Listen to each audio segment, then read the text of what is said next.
Salam şagirdlər, mən Nərmin Əlmən sizinlə 8-ci sinifdən mövzu 3 və 4-ün izahatını paylaşacağam. Birinci fəslin 3 və 4-ün. Baxaq. Şagirdlər, biz öyrənirik 8-ci sinifin 3 və 4-cü mövzularında insana təsir edən amilləri və s. baxaq.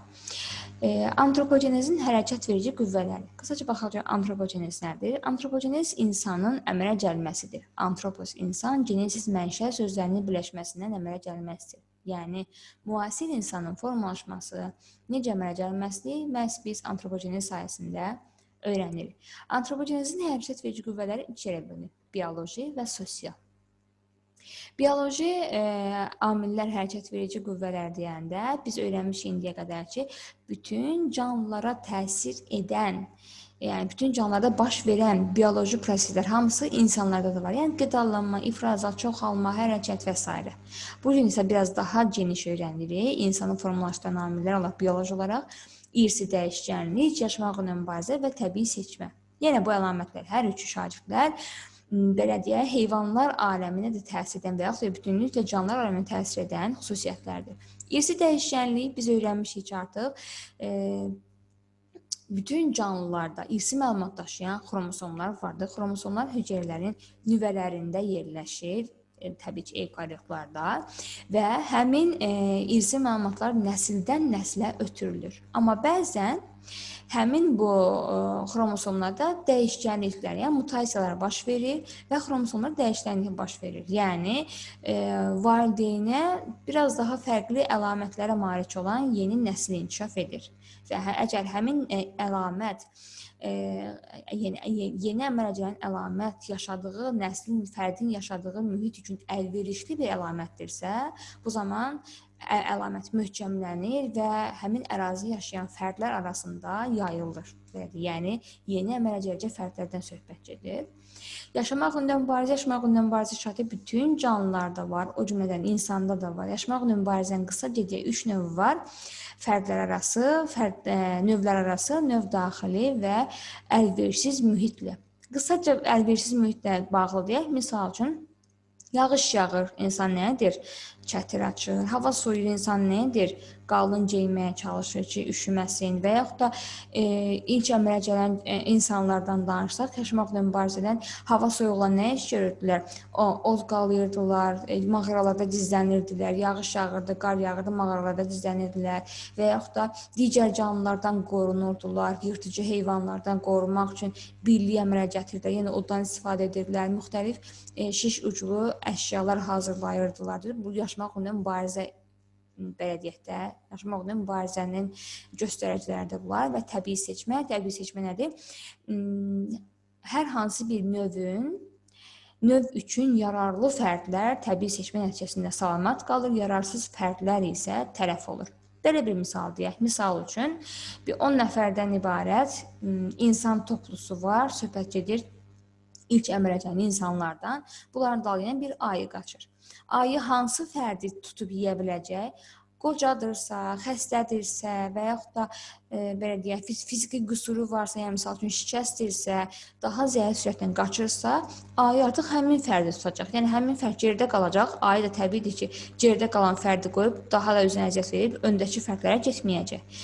Yəni geridə qalan fərdi yeyəcək. Bu zaman belə deyək, zəif, yaşlı, xəstə fərd artıq həmin o 10 nəfərlik kütlə içərisindən çıxdaş olmuş olacaq. Bu da adlanır təbii seçmə. Bu mövzuları biz daha dəqiq öyrənəcəksiniz şagirdlər yuxarı sinifdə.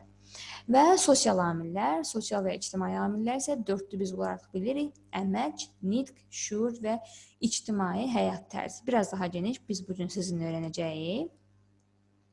Şagirdlər, insanın əmələ gəlməsi, yəni antropogenez haqqında müxtəlif alimlərin fikirləri olmuşdur. Belə ki, Jean-Baptiste Lamarck demişdir ki, insan meymuna bənzər heyvanlar, insanın əcdadı meymuna bənzər insanlar olmuşdur. Yəni, müasir insanı əmələ gətirən insanlar məhz xarici görünüşünə görə meymuna bənzəyirdilər.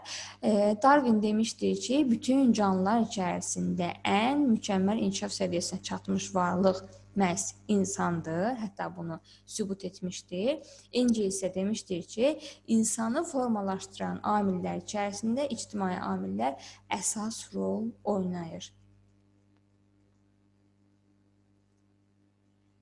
Şairlər insan əmək fəaliyyəti nəticəsində təşəkkül etmiş, sosial amillər insan təkamülündə antropogenezə mühüm rol oynamışdır.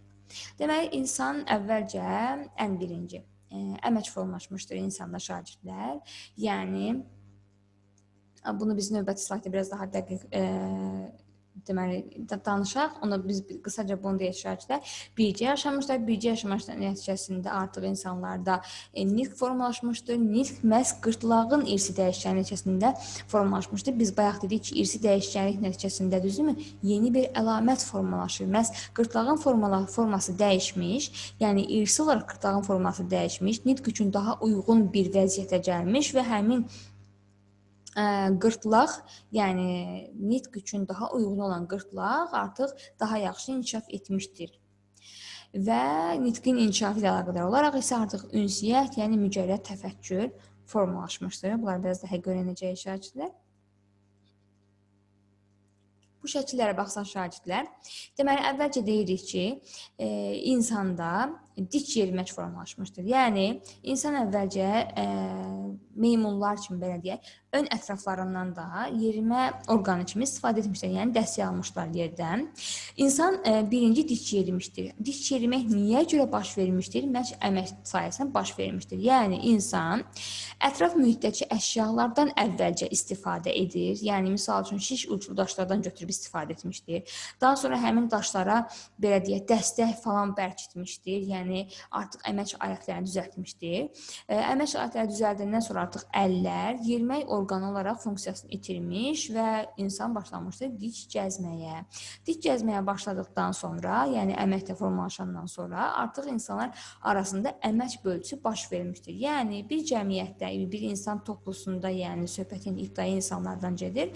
Əgər 30 nəfər varsa, həmin bu 30 nəfərin hamısı birlikdə meyvə yığmağa getmir. Bu 30 nəfərin hamısı birlikdə heyvan ovlamağa getmir və s. Yəni bunlar əmək bölgüsü etmişlər və bir hissəsi meyvə toplamağa getmiş, bir hissəsi belə deyək, həmin ərazini qorumuş, bir hissəsi heyvan ovlamağa getmiş və s.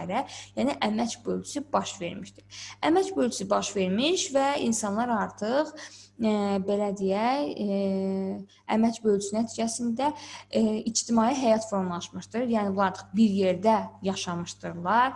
Belə deyək də, bir-birlərinə qarşılıqlı kömək etmişlər və s.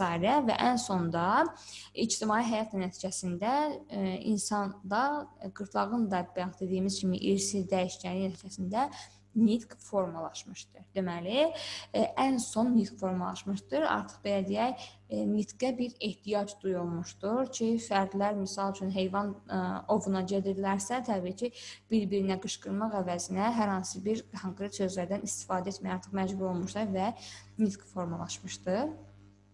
Və növbəti mövzu şagirdlər, növbəti mövzumuz instinkt, düşüncəli fəaliyyət və mücərrəd təfəkkür. Baxaq ki, bunlar bir-birinə fərqləndirən xüsusiyyətlər nələrdir? İnstinkt refleks ardıcıllıqdır. İnstinkt anadan gəlmədir. İnstinkti heç kim öyrətmir canlıya. Instinkt bütün canlılarda var. Misal üçün, ən sadə həşəratlardan insanda belə instinkt var. İnsan doğulan zaman, misal üçün, əmmə instinkti var, göz qırpma instinkti var, udma instinkti var, düzmü? Bunları heç kim öyrətmir. Anadan gəlmədir və refleks ardıcıllıqlardır. Misal üçün, həşəratlar, misal üçün, arılar çox gözəl altı bucaqlı, belə deyək, xanalardan ibarət yuva qurur. Bu instinktdir. Balalarını qidalandırır. Bu instinktdir. Balıqlar kürlərini, belə deyək də, müdafiə olunacaq bir əraziyə tökürlərsə, bu instinktdir. Sonra bəzi balıqlar, məsələn, apagon balığı kürüsünü ağzında saxlayır. Bu instinktdir. Yəni, bunlar hamısı anadan gəlmədir. Bunları heç kim öyrətmir. Refleks ardıcıllıqdır və bunlar instinktlər adlanır. Daha sonra düşüncəli fəaliyyət var. Düşüncəli fəaliyyət əşyalar və hadisələr arasında əlaqə qurmaq deməkdir və düşüncəli fəaliyyət şagirdlər məməlilərdə inkişaf etmişdir və hətta məməlilərdə də meymunlar arasında daha yaxşı inkişaf etmişdir. Və sonuncu şagirdlər mücərrəd təfəkkür. Mücərrəd təfəkkür isə məhz nitq vasitəsilə formalaşır. Yəni misal üçün mən hal-hazırda dərs danışıram sizə, nələrsə deyirəm və siz bunu öz xəyalınızda canlandırırsınız. Yəni mənim danışığım və sizin söz vasitəsilə məlumatı qavramaq qabiliyyəti məhz mücərrəd təfəkkür adlanır. Mücərrəd təfəkkür isə yalnızca məhz insana xas xüsusiyyətdir. Şöyle bir videoya baxaq. Baxaq bu videoya.